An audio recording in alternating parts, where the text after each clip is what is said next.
Hey, everybody, welcome. George, is that your Russell impression? Trying to do his DJ voice? Good, but I think it needs a little more constipation.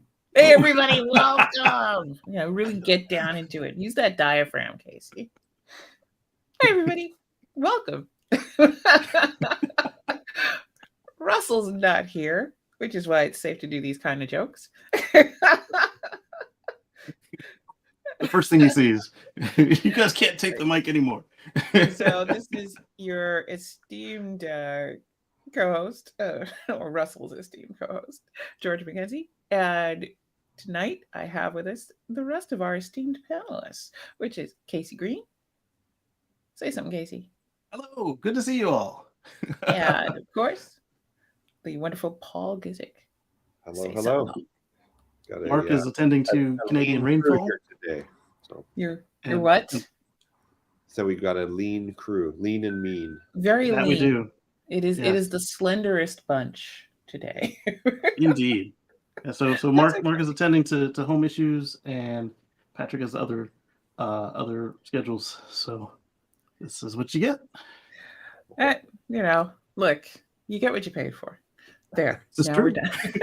This is why the president of Canada only joins us every now and then. Yeah, I'm referring to John B, of course, not the Prime Minister. Never heard of that guy, John B, though. But we'll have to scrape together a few nickels and pay for him to show up the next time Russell is out, since we have a free seat. All right.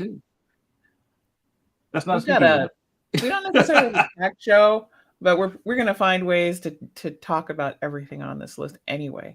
So why don't we get started with Paul? Let's start it off with a bang, or should we say a whimper? The mouse that roared. Go for it, Paul. As we've talked about before, other states, other countries are talking about getting away from fossil fuel vehicles around 2035, give or take. And we have our friends here, Wyoming, have decided to ban electric vehicles by 2035 because everybody there drives big honking trucks and they think the only way to power them is gas and oil. And gas and oil is a big industry in Wyoming. So it's kind of ironic because from where I'm sitting, Wyoming is less than 100 miles away.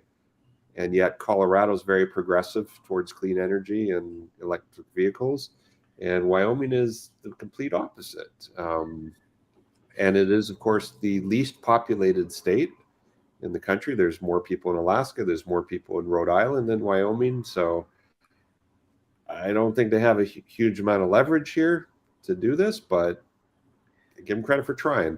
They're concerned about jobs being lost in oil and gas, but yet our dear friends in Norway, whose economy is based on oil and gas, have done away with a lot of gas cars, and they're doing quite well. Thank you very much. So maybe the representatives of Wyoming need to take a trip to Norway and realize that there's other industries that can employ their people. See, now you're talking about learning, Paul, and we just don't do that in this. You cannot do that. That is completely un-American. Especially we can't Wyoming. Learn. and Wyoming is a hell of a windy place, so they could invest all that manpower in wind technology, wind turbines, clean energy. But yeah, so I don't know. It's not April 1st, so it can't be an April Fool's joke, but it is a bill being proposed in Wyoming. So I don't know what you all think out there, but I think maybe weed got legal in Wyoming or something, and they're all high. Not that. Okay, that would be like the polar opposite of weed. You would hope that weed would make them into dirty, stinking hippies, and then they'd be all for alternative energy. No, This is the start of the year posturing. Lo, every spring, when the conservative groups scent that mating season is about to happen, they strut throughout the populace, cawing and spreading their wings, scraping up whatever dumb crap they can find to present before other conservative groups to show their fealty and their ability to be used as a tool. So there you are. Whenever Richard Attenborough wants to get out there and study, these groups, I completely support that. But that's really all it is. It's a lot of cawing, a lot of crowing, a lot of showing off for ultimately not much to happen. Because even if Wyoming does ban electric vehicles, and we did talk about what was it? I forget who it was last week or the week before that was trying to ban the batteries. Yes. Yes, It was in Pennsylvania. It was, manufacturing, yeah, something. yeah. And yeah, and how are you gonna do that? And what's hilarious is for so many reasons, Iowa. including their right to work states, you have car companies trying to situate themselves in these states to bring EV production in there. And it was VA, Virginia. Sorry about yanking you guys. Oh, that's right. It was. Who canceled the battery project because a portion of it was in cooperation with a Chinese company, and yada yada yada. Yeah. Anti-Asian hysteria and supposed national security concerns, which it's like you have goose egg to do with national security. You're a governor. Like, what are you? Even senators look at you and go, "Aren't you just on TV?" Really? Well, and I mean, Wyoming's like if they were to ban cars, people just go across the state line and buy it if they want an EV somewhere else. So much like the guns, their dealers network who isn't going to be able to sell those customers cars. And what happened was Wyoming figured out how to bring about a carless society because nobody's going to make a specific car for a population that is smaller than most cities in this country. Oh, but I'm surprised. Look, I've always thought that maybe the one good thing with Elon Musk basically musking all over the place is that conservatives can finally an EV manufacturer for the rest of you. If you want to bring about, weird fascistic concepts and your anti-trans, etc., you could just go buy a Tesla, right? Now you have your symbol of conservatism, but with an EV. Why not just go? But no, dig in your heels. Absolutely not. Because there's no way to placate these folks. They're just going to do something weird and stupid. So there you go. Well, and there's already a handful of Tesla superchargers in Wyoming. So I'm surprised they're not threatening to burn them. Yeah. A witch! No, an EV charger! Burn it! Burn it! All right. Man. So when I looked into these people, every single one of them has a term that expires on 2025. All of them were funded by the Republican PACs and funding groups. Most of them were funded by energy or oil, straight up oil companies, and a few of them had a little bit of self-funding in there. They were all extremely cheap. The cheapest I saw was $200. The most expensive I saw was $1,000, maybe $2,000.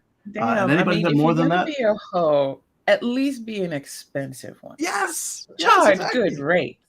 I have nothing against you exploiting yourself. You go on ahead and exploit yourself, senator, state senator, whatever the heck you are. Right. But at least get a good rate. Right. And then of the ones that had a donation of more than $2,000, they were all their own, like it was their name under the donation fund. So, which should show you it's surprisingly easy to purchase your own state senator. We should try that. So it'll take $200. We could crowdfund that. Hell, I mean, the sad fact of the matter is, if it's in committee right now, we could be looking at it. It could probably pass. It wouldn't surprise me if it passed in Wyoming. It's just the sort of posturing nonsense that actually neither is liable to have massive consequences, at least foreseeable for anybody outside of the state. It might cause some problems down the road for Wyoming, but these same people will be reelected in 2025. So by the time, then they'll make another law, pretend that this never happened. They do that all the time. And then the other side of it is that there's so many other things that are probably affecting Wyoming that they're not dealing with to write Why Yeah. should they this put their stuff. effort into, education or healthcare or something Oh, but What? that doesn't rile Constituents? up the libs. It doesn't own the libs. Who are Another these thing people? It's right. not Another thing to point even. out is I that think so they much of this is also like a weird thumbing their nose at California. That was with that it was was part Youngkin, of it. and there was They were that going to thing send that a was copy last to the week. It governor. was Yeah. there's just this weird focus on Gavin Newsom. Look at me, making digs. It's not even specifically to own the libs, and it's kind of like Gavin Newsom goes home to a hot wife, and he's pretty well respected in this state, and he gets reelected very easily. He doesn't have to do dumb bills like this. He's out here busy dealing with real crises. You wrote a bill to ban EVs in Wyoming. Oh boy, that 0.025% of the market is really going to make somebody hurt. Auto manufacturers go, oh my God, we're going to lose the Wyoming market. That's going to put us out of business. We better do something about this. That is literally like, somebody threatening to take away from me my access to Crocs. Right. Oh no, how awful. No, don't. So please. If they were successful, one of two things would happen here. Either all the cars would become used cars magically, and they buy them that way, or even better, I'm assuming that Wyoming is one of those states that has a low sales tax on automobiles, so they'll end up going to a place that has a higher tax on automobiles. And if they're reciprocal, then you don't have to pay another tax when you bring it back in. But now instead of say 3% or 4% on your automobile, you've just paid 10% to Colorado or whatever you guys actually charge there. Usually in the auto industry, though, if you buy a car from an out-of-state dealer, the selling dealer doesn't collect the tax. Your home where you register the car collects the tax. So for example, if I sell a car to someone in California, I don't collect any tax in Colorado, but they have to pay whatever they pay where they live in California. So that won't really change anything. That's not universal though, because that was the reason why so many of us didn't pick up our Teslas at the factory, is because if you do that, you owe to California, was it 7, 9, 10% you guys charge over there? Well, Wow, really? California's got a little different. If you pick up the car in person, you have to pay California tax, and then they do some kind of adjustment with the state you take it to.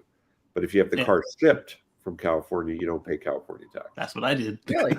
Because it was cheaper. I know that. There's all these weird, and then there's a reason why tax law books are like this thick. We talked a few shows back on the Amazon tax in Colorado. If you get any package delivered over the road, it costs 27 cents. Now, whether it's one can of soda or whatever, it's 27 cents per delivery, which is kind of good because Amazon and FedEx and UPS are trashing the roads. But as a car dealer, if I have to deliver a car to someone's home across town, I have to collect 27 cents extra and then file a tax report for that month and remit that 27 cents to the state. So we don't have a delivery policy. You have to pick up your car at the dealership because I don't want the paperwork for 27 cents. Right. This is why Paul's a really great guy to buy a car from, because I swear to you, they would charge you a $27 delivery fee on top of the fee for the car and remit, and then probably a $27.27 fee, and then remit that 27 It is generating a lot of money for the state because there's millions of packages a day get delivered in the state of Colorado, and people are, and it's per delivery, not per item. So if you bundle 20 Amazon items that get delivered at the same event, that's only 27 cents, as opposed to you probably can't cancel the Amazon Day selection over there like you can over here. Like, why is all my stuff coming on Monday? Right. Well, no, you can still say just bundle it all up, take it once a week, which is right. I was saying, I bet you they don't let you undo it in Colorado. Like I accidentally clicked it because they tricked me. You can undo it, but but you're still going to pay the 27 cents. Ouch. Yeah, that part. I think other states are going to copy it because it's Amazon's figured out how to manage it software wise now. So I personally don't even mind that 27. To me, it's like, well, I use the roads all the time. Right. And my deliveries cause use on the road. And I can tell you something, like, I thought I got too much stuff via Amazon with my once or twice a month. I stand much corrected, having lived with people for whom 2 to 3 deliveries a week was not out of question. And one guy who literally would have a delivery for his breakfast and then get another delivery for his dinner. I mean, and then, Mike got, and it was just like, dude, the smoothie shop is a block away. You can walk right there. And I'm not kidding. It was literally a block away. You could go. Yeah. But no, it was 3 times, 4 times. It was like 7 or 8 times a week. Somebody would be driving around to deliver something. Charge the 27 cents, please. Fix the roads. Yeah. And it will go up each year a little bit. So, inflation's built into that. But much like a stamp, it's worth it. Yeah. I'll take it. Well, all right. If they send it to the mail? If you took your own car to drive across town to pick up the package at the Whole Foods locker box or whatever, it's going to cost you a lot more than 27 cents and create a lot more emissions, where the one Amazon truck is going to make 200 deliveries in that day. So, yeah. So it's still a good thing. Well, I think with stuff like that, we're not going to see a banning of EVs right away from Wyoming. Whatever shall we do? Oh, well, best of luck, Wyoming EV drivers.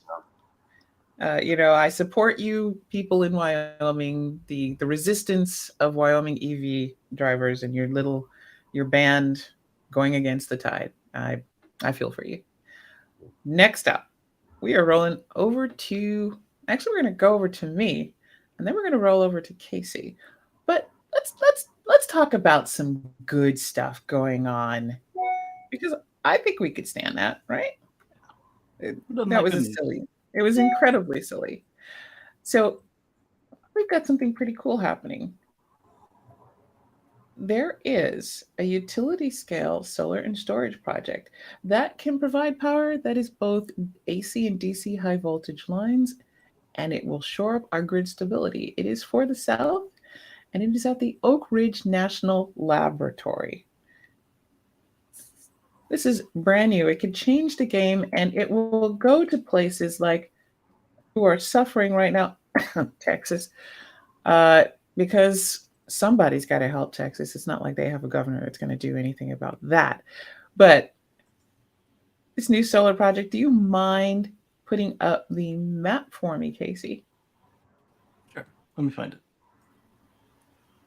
I was on another page. There we go. All right. I thought I'd make it bigger. So this is Project Mars, or whenever it gets up there. There it is. It looks like the U.S. It is the U.S. It is us. That is correct. What is called? This is Project Mars, the multi-port autonomous reconfigurable solar power plant. This is a complete package that includes power electronics, electrical architecture, and cyber security software. It's plug and play, so it's cheap for utilities to get and put it up online.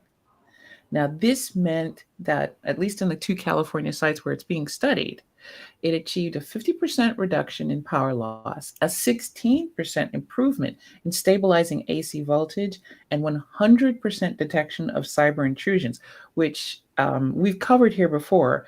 And other bigger outlets definitely have talked about the fact that our infrastructure cybersecurity is, Lame.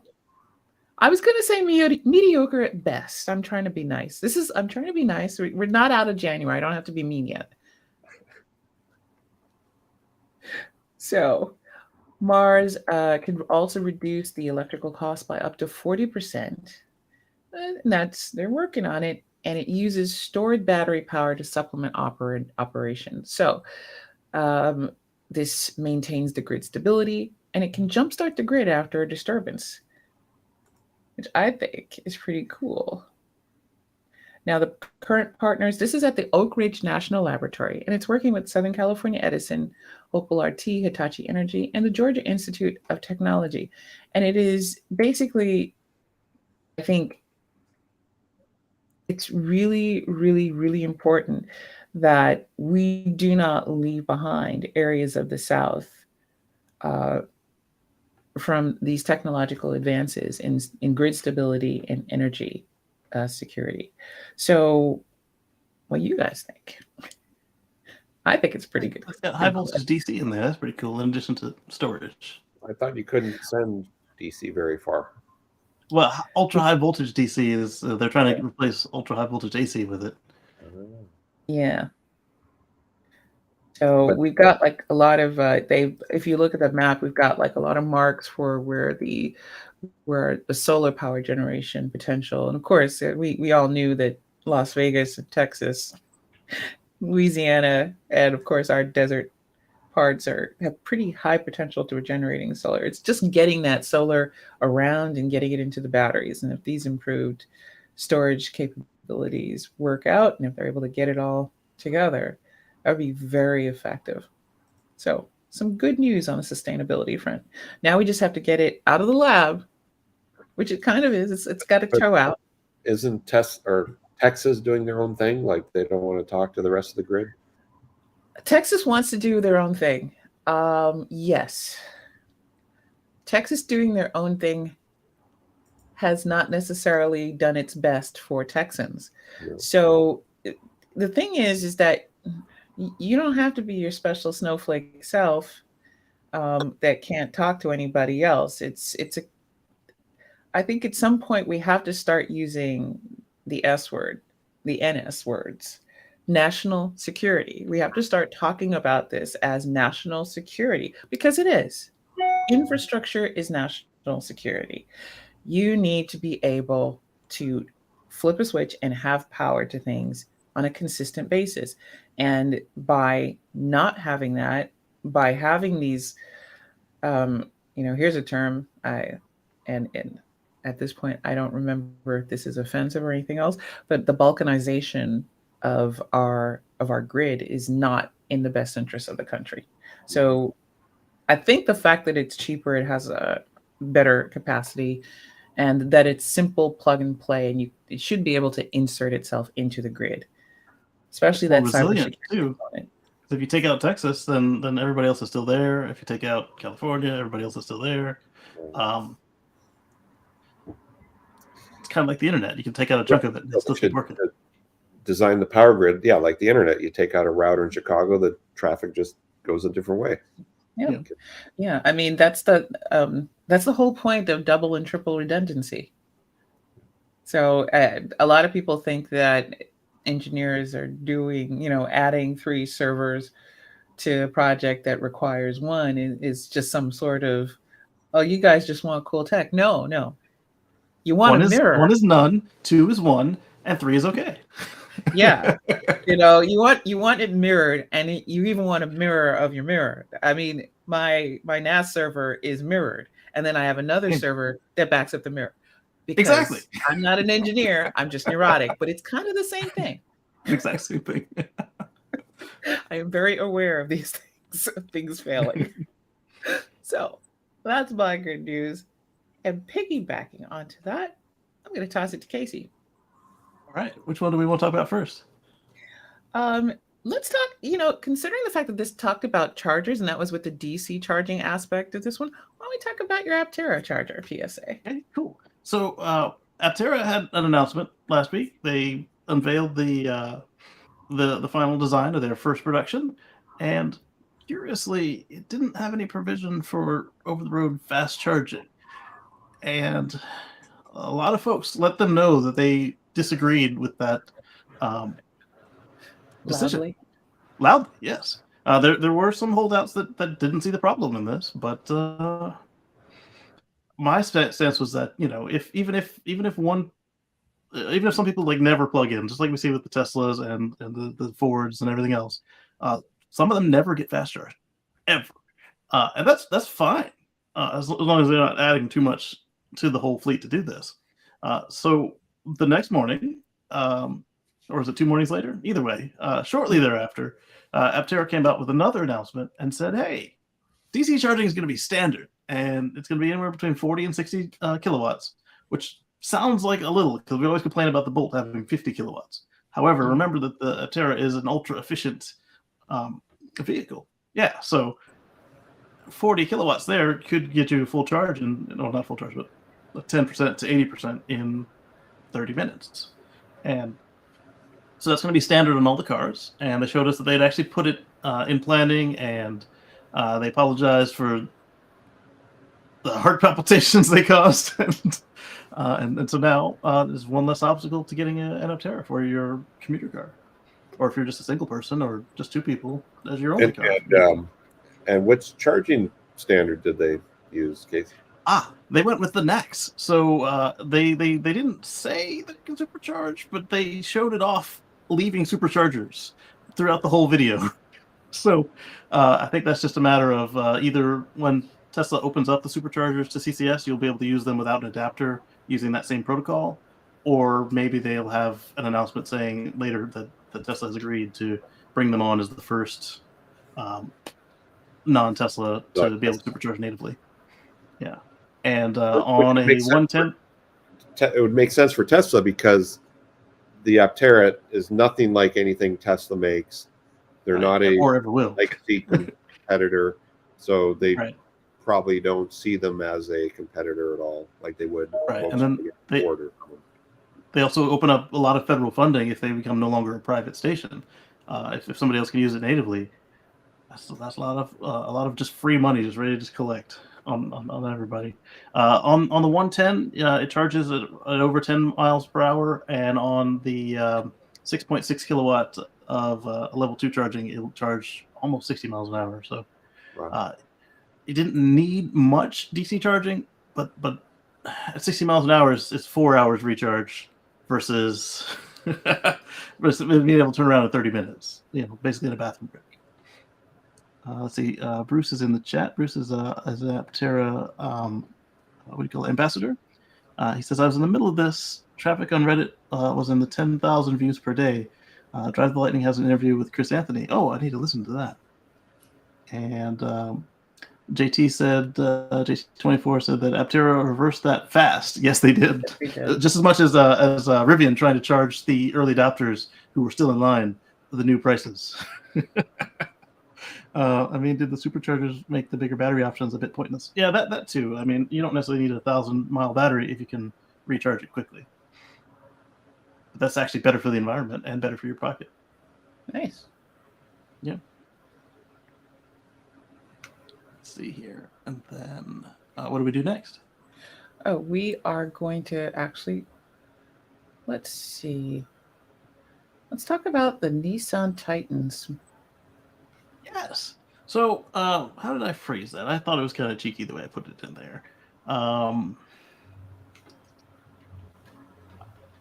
Sorry. Do you have where I put what I said? Oh, how you introed it? Yes, I did. Yeah. It's just a rumor. However, it does check a bunch of this show's boxes. It may not check your boxes. Smaller truck, electric, ending the fossil versions, and technically less vehicles, but that part was because the customers weren't buying the old ones, and that would be the Titan. The Nissan Titan has the Titan. Yes, so the Nissan Titan has had declining sales year over year, and there's a rumor that that Nissan could replace the Titan with a smaller electric pickup truck instead. So that fulfills our we constantly keep saying how pickup trucks have gotten too big here. Yes. On the whole, I mean, I understand that there are a handful of cases where we need it, but not to haul air. And but that's the thing. So many people do buy the biggest daggone truck they can afford. It really is that afford is the real qualifier there. I could afford this. I was behind a truck that looked like a woman smuggling two puppies on either side of her hips in a tight dress. It was just huge. Yes. There's big things on the side. And all I could think was, this truck hasn't even seen the highway dirt. It's so off-road or hauling a load. Yeah. So this could happen in 2024 or 2025 with this smaller fully electric truck that hopefully is tuned for the market that whatever Nissan is trying to go after here, and hopefully even smaller than that. Like I'm thinking, make it Rivian sized or smaller, because that market is wide open. Because right now, you've got Ford, Chevrolet, GM, GMC, and Tesla all going for that full size market. And then the Rivian is mid-size, but it's $80,000. I feel that I think the name Titan fit it is the Titan size. It's not really a full size. Yeah. My friends are still driving a Toyota truck from the late 80s, and it is just a small but incredibly useful truck. Even some of the handymen that work in the towns that I travel around, they use that and they fill it up, and it works just fine. And the reason why they still have it, even though they have a newer car that uses less gas and it's far more efficient, is because they can't replace that truck with anything of that size. Right. Like everything else won't fit in their workflow because it won't fit in the parking space. Yeah, it's just it goes from big to huge, and there's nothing that is normal. Just a normal, please. And then like one of the cool things about those older trucks, you can just flip something over the edge of the bed. It was at waist height, and now you're at your chest. If you're a tall guy, it's at your chest to your neck, and you got to reach over and like. I'll let Ben there is a growing market for these sort of like El Camino type truck car things, like the Hyundai Santa Cruz, the Honda Ridgeline. They're smaller than a full-size truck, but they drive like a car, but they've got an outside bed to throw all your dirt and crap in the back. And they're actually selling pretty well right now. So if someone comes up with an EV version of one of those, I think it will do well in the market. I think we saw with that Ram concept. Right? The Ram concept. Yeah. Well, the Rivian. Well, I mean, the Rivian is still bigger than most of those. I mean, but the thing is one of the things I remember from traveling around the islands is how all their cars and trucks looked like somebody had done a scaled down version of every car and truck in America. And yet it didn't seem to stop them from doing their work and going about. It was like the size was strictly an affectation and not an improvement. And I would really love to see some of that thought process come in here to America, where we don't have to have a massive monster truck that's as tall as a child. And well, if you do that, Wyoming will ban it. But I don't think you have to be too afraid. So JT pointed out the Ford Maverick. That's a really good size. An example. Yeah. Right now, there's rumors of and spy shots of a hybrid version. But what if you just add a plug to that hybrid side, and that is a great size? Yeah, why not? And it's also a great urban vehicle, for maintenance people that go around the city fixing stuff. It's right. They can carry their tools in the back, parts in the back, but have a nice car-like interior. And I think the Maverick is selling very well. I don't think they're easy. Inexpensive, yeah. Good gas mileage without the hybrid, even more with it. And then, like, can you imagine that thing with 180 to 250 mile range? You don't even need that around a city, but just because there's that mental block that I can't get into anything that doesn't have 200 miles. Right. So you at least wanted to have that as an option. Don't even make it standard. Make it an option for the extended range to get 250. Right. And price it accordingly. This will be perfect. Build in North America so you get the tax credits. Yes. And, that'd be smart. So Mr. Bring back Ford, the 95 Nissan pickup I used to drive. Yeah. Don't need the stick, but we'll see. I mean, I think if you start seeing that the massive king cab overgrown trucks aren't selling, maybe they'll get the hint. And it looks like they're starting to get the hint. And hey, I think people might just want to see the surf out. That might be a good example of. Yeah. Right. Well, there's an opportunity there for them to go smaller. They're not just replace what's current with electric, because like I said, there's only one car that's even kind of close. And it's the Rivian, and it's not full size; it's mid size. What if you just go right sized, like urban sized?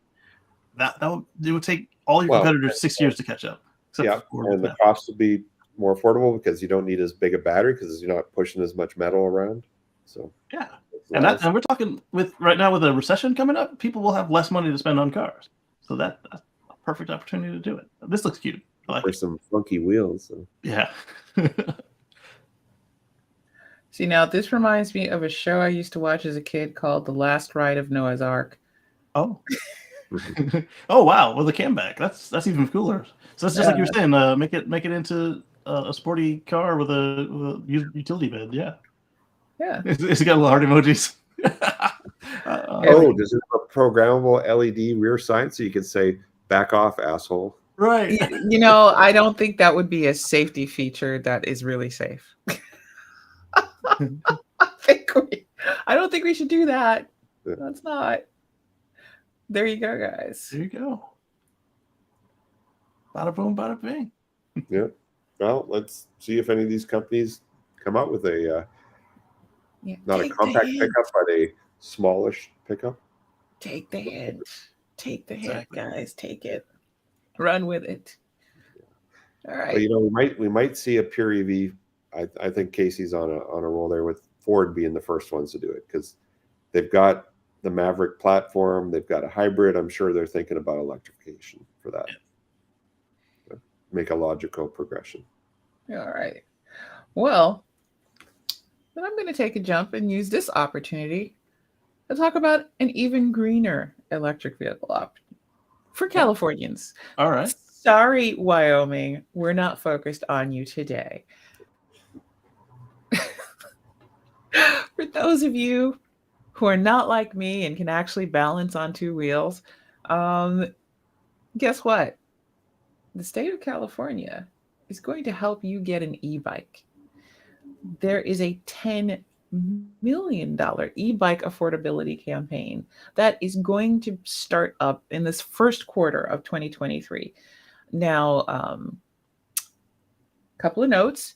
There is an Air Board Resources meeting that will be Zoom. Well, it's going to be a work group, and it's January 31st, 2023 at 9:30 a.m. And the included in the show notes is where you can sign up to that link. There is also a link there where you can sign up to register for the work group so you can have some input to help shape the e-bike incentive program. Now, what exactly is the e-bike incentive program? These are the details that we've gotten so far that they've kind of narrowed down. And trust me on this, they probably took all year to come up with this. These things take a lot of time to hammer out. So it's going to launch first quarter of 2023. Those of you noting that it is already the first quarter of 2023, welcome to government time. That's just how it is. It takes a long time. Qualifying applicants should be able to get a voucher of up to $1,000 for a regular e-bike and up to $1,750 for a cargo or adaptive e-bike. So how do you qualify? Well, your income has to be under 225% of the federal poverty level, or you can live in a disadvantaged community to qualify. To qualify for the incentive program, your household income is capped at 300% of the federal poverty level. The program will support the purchase of a Class 1, which is up to 20 miles per hour pedal assist only, or a Class 2 up to 20 miles per hour pedal assist and throttle e-bike, and a Class 3 up to 28 miles per hour pedal assist only.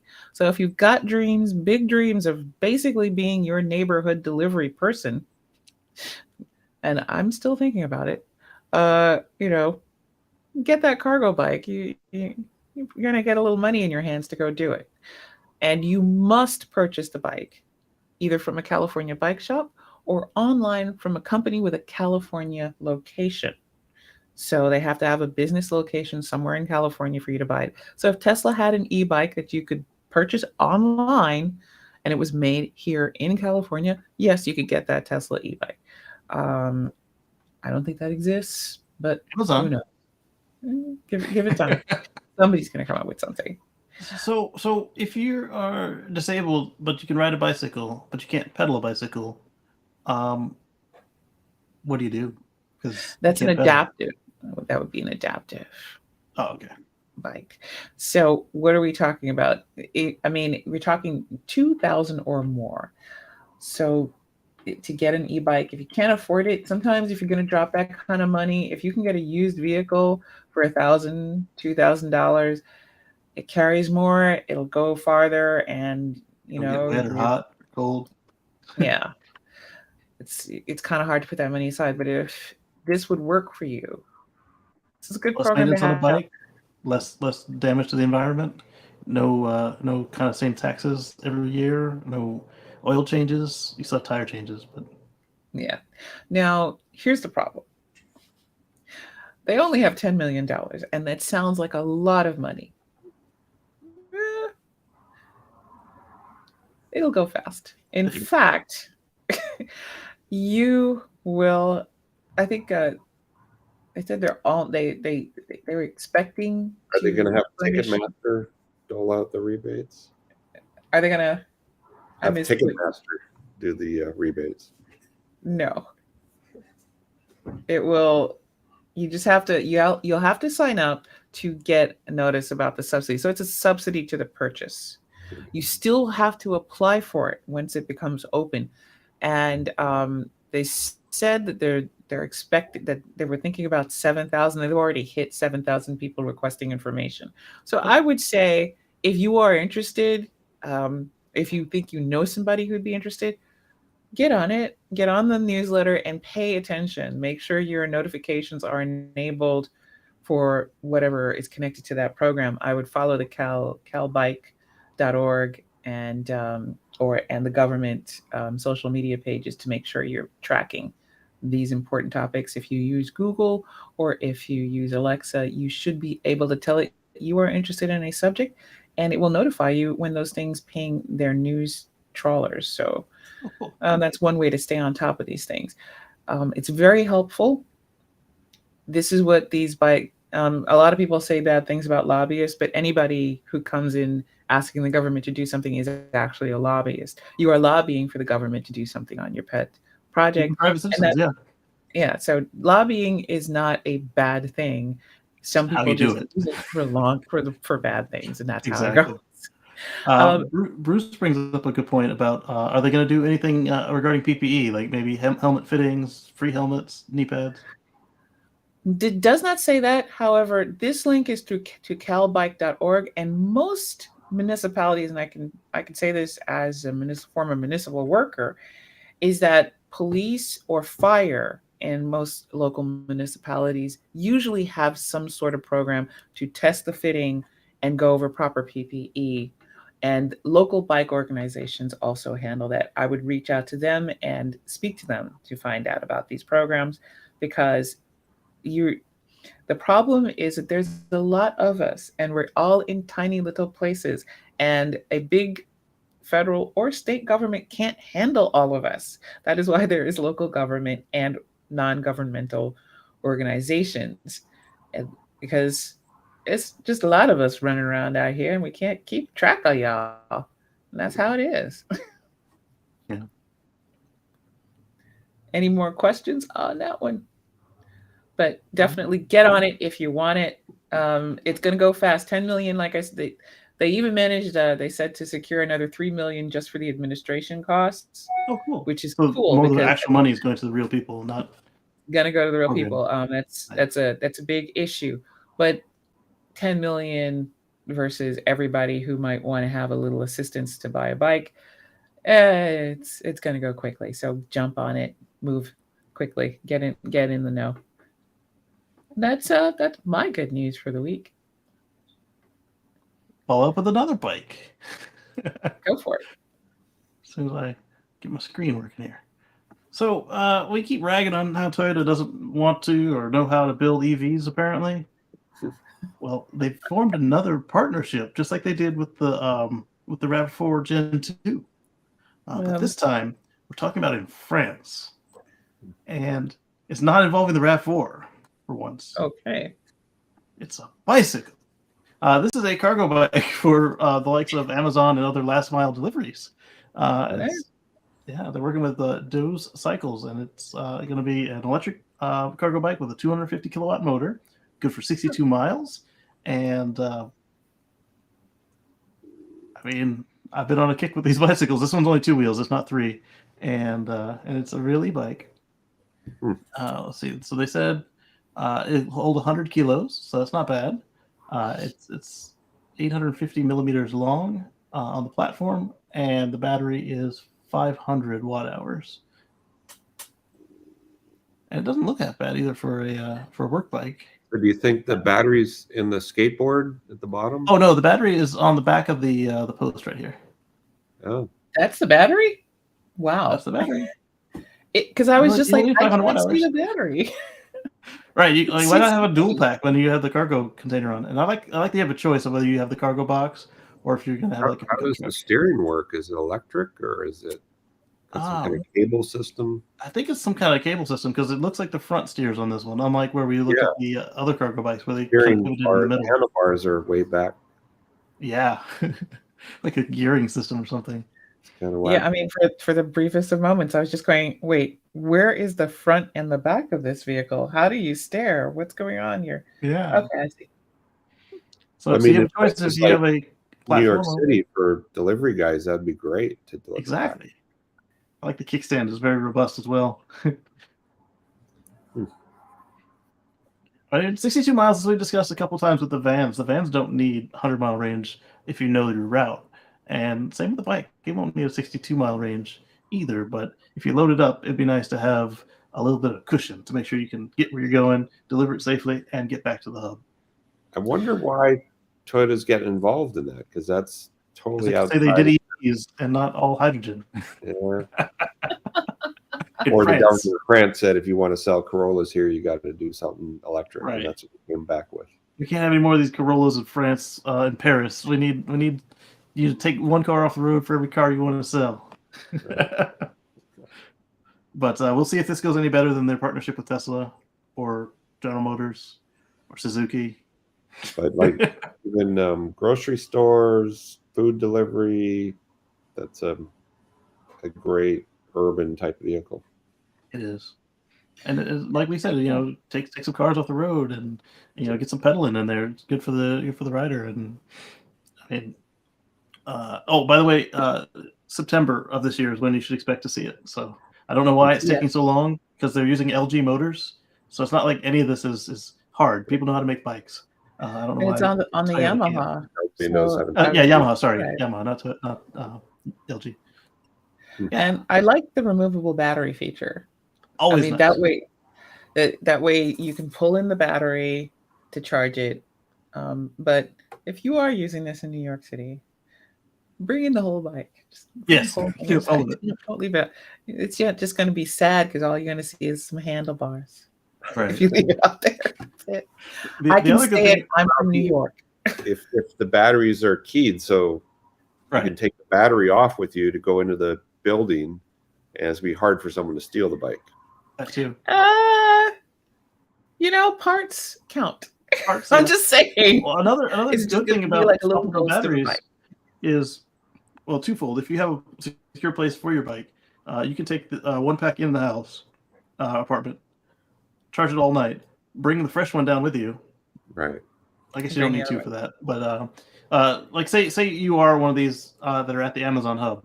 You can bring your pack, put it in your locker, charge it up, or put it on the deck, and then the next guy who has the evening shift can bring his battery out, chop it on the bike, and then roll off for his 62 miles. Yeah, why not? Yeah. But well, not too bad, not too shabby. Yeah. It would be nice if Toyota maybe focused on an EV car, but I don't know. But I think that's what they went to the government of France and said, "This is it, the electric Corolla." Maybe so. Probably. Who knows? Since I didn't think EVs made any sense anyway. Only hybrids make sense. We're gonna stop bragging on that. Never. Well, they need to earn it. They had such goodwill, and they pissed it all away. Squandered. All right. See, this is why it's the three of us. This was a lean, tight show, coming in about 50 minutes.